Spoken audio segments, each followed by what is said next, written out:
Menteri Kebudayaan Fadlizon menuai kecaman usai menyatakan tidak ada bukti terjadinya pemerkosaan massal pada Mei 1998.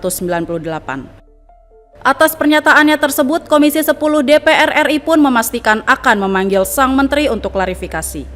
DPR menilai pernyataan Menteri Kebudayaan yang menyebut pemerkosaan massal dalam kerusuhan Mei 1998 hanya sebatas rumor dan perlu diklarifikasi secara resmi.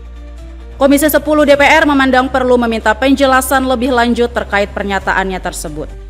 DPR menilai Fadlizon harus mengklarifikasi pernyataannya, mengingat permasalahan sejarah kekerasan seksual di Indonesia sangat sensitif bagi bangsa. Lalu menilai pernyataan Fadlizon meragukan temuan tim gabungan pencari fakta dan bisa melukai dan mencederai penegakan HAM di Indonesia. Menurut Lalu, data TPGF adalah dokumen resmi negara dan bukan narasi spekulatif. Ia pun meminta pemerintah atau pejabat publik siapapun untuk tidak menyampaikan opini pribadi yang mereduksi semangat penegakan HAM dan rekonsiliasi nasional.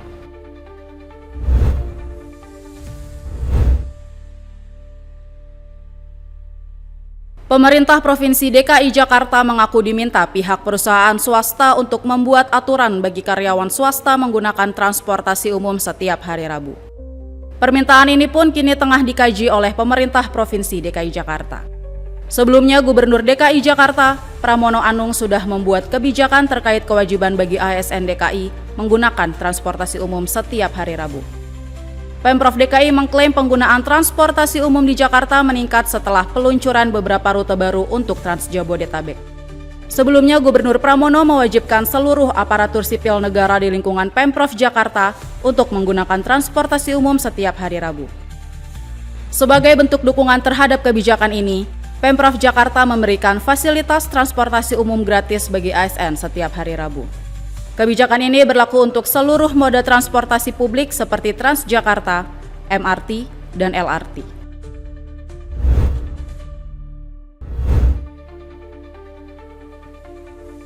Meskipun telah memasuki musim kemarau, sebagian besar wilayah Indonesia kini masih berpotensi dilanda banjir.